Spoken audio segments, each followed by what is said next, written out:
Betul. Dan ngomong-ngomong soal duduk bersama ini, kita juga harus dengar juga, ini teman-teman kalau tadi sudah dari Tanah Abang, ini ada dari Asosiasi UMKM Indonesia atau Akumindo dengan PLT Ketua Umumnya yaitu Pak Haris. Oke. Bapak Haris silakan. Assalamualaikum warahmatullahi wabarakatuh. Waalaikumsalam warahmatullahi wabarakatuh. Terima kasih. Tadi yang disampaikan para pedagang dari Tanah Abang, mereka ini kan sebagai korban. Kalau kami dari Asosiasi UMKM Indonesia melihatnya secara makro. Mereka korban, tapi di balik mereka ini ada produsen juga sebenarnya yang terdampak. Karena kan dari pasar Tanah Abang ini mereka menjual, seller.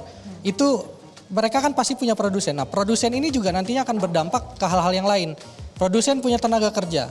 UMKM ini serapan tenaga kerjanya berdasarkan data tuh sekitar 97% di Indonesia.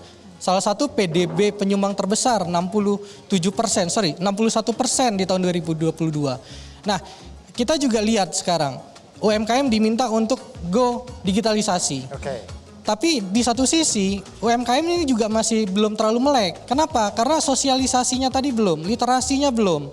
Lalu juga sarana pendukungnya juga masih kurang. Banyak masih sekitar 12.000 desa di Indonesia ini masih belum masuk internet gitu loh. Nah itu mungkin yang perlu dilakukan pembenahan.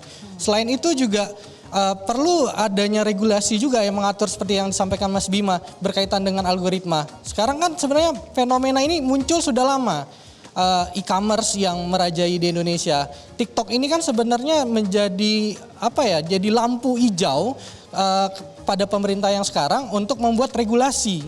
Seharusnya kan sebelum-sebelumnya sudah mulai mengatur, tapi kenapa ada keterlambatan? Nah, sekarang diharapkan dengan adanya revisi Permendak 50 tahun 2020 ini bisalah untuk mengangkat harkat dan martabat UMKM kembali. Karena kita lihat dari PDB yang sebesar 61% ini apabila UMKM ini ambruk, otomatis ekonomi Indonesia juga akan ikutan ambruk. Itu yang kita khawatirkan ke depannya. Selain itu juga bagaimana regulasi yang mengatur masalah impor, lalu juga batasan harga, itu juga harus diatur dengan ketat. Lalu yang terakhir juga yang perlu kami sampaikan, dari sosial media ini memang harus dibatasi lah. Karena memang terlalu mudah untuk seseorang membeli sesuatu karena perdagangan ini lintas batas. Nah, dari sini tadi timbul pertanyaan, kita kan sudah punya sebenarnya regulasi itu. Apakah pemerintah bisa untuk melakukan penegakan itu secara langsung sembari menunggu harmonisasi antar lembaga ini untuk merevisi Permendak 50 tahun 2020? Oke. Menarik sekali ya.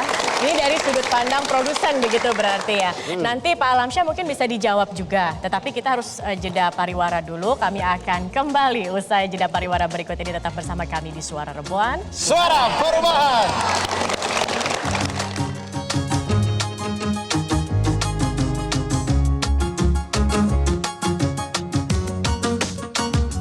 Jelajahi cara baru mendapatkan informasi. Dengan satu sentuhan jari, masuki dunia paling up to date. Hanya dalam satu news app, dapatkan pemberitaan Metro TV secara komprehensif, sekaligus ulasan jernih serta sudut pandang segar khas media Indonesia dan medcom.id. Makin lengkap dengan fitur audio untuk menemani hari Anda. Jelajahi cara baru mendapatkan informasi. Download Metro TV Extend sekarang.